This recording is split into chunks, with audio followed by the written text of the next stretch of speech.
So if you want to change the world, start off by making your bed. If you make your bed every morning, you will have accomplished the first task of the day. It will give you a small sense of pride, and it will encourage you to do another task, and another, and another. And by the end of the day, that one task completed will have turned into many tasks completed. Making your bed will also reinforce the fact that the little things in life matter. If you can't do the little things right, you'll never be able to do the big things right. And if by chance you have a miserable day, you will come home to a bed that is made, that you made. And a made bed gives you encouragement that tomorrow will be better.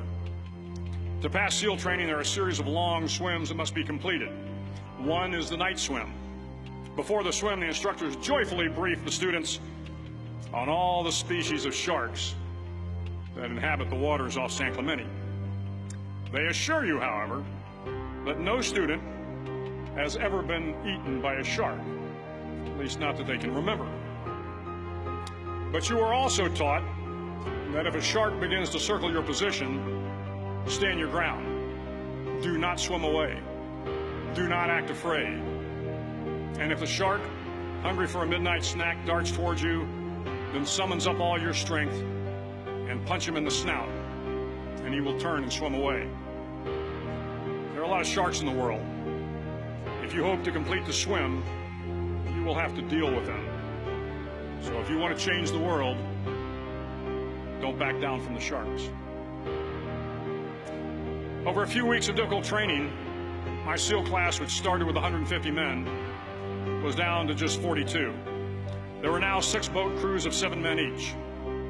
I was in the boat with the tall guys, but the best boat crew we had was made up of the little guys, the Munchkin crew, we called them. No one was over 5'5". The Munchkin boat crew had 1 American Indian, 1 African American, 1 Polish American, 1 Greek American, 1 Italian American, and 2 tough kids from the Midwest. They out-paddled, outran, and outswam all the other boat crews. The big men in the other boat crews would always make good-natured fun of the tiny little flippers the Munchkins put on their tiny little feet prior to every swim.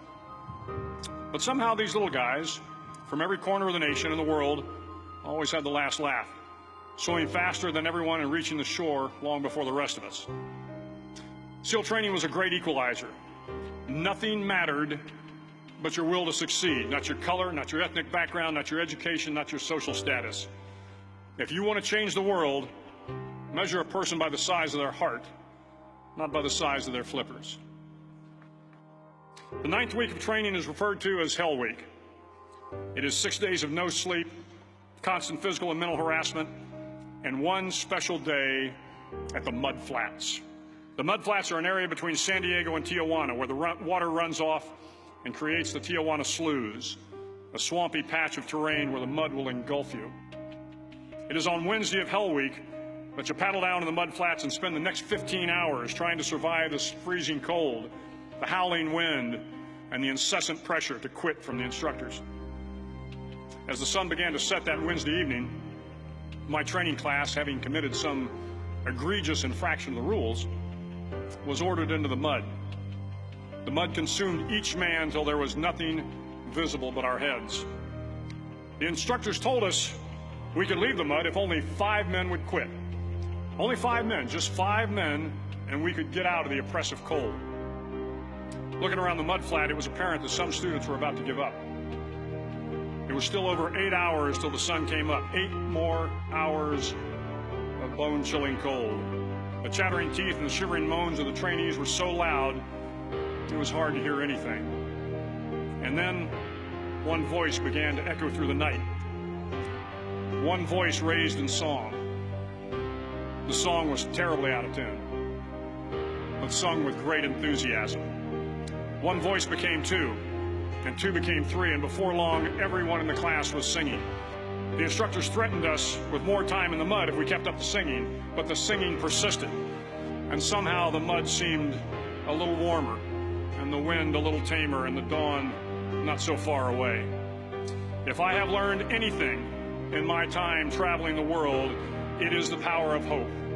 The power of one person, a Washington, a Lincoln, King, Mandela, and even a young girl from Pakistan, Malala. One person can change the world by giving people hope. So if you want to change the world, start each day with a task completed. Find someone to help you through life. Respect everyone. Know that life is not fair and that you will fail often. But if you take some risks, step up when the times are the toughest, face down the bullies, lift up the downtrodden, and never, ever give up. If you do these things, the next generation and the generations that follow will live in a world far better than the one we have today. And what started here will indeed have changed the world for the better.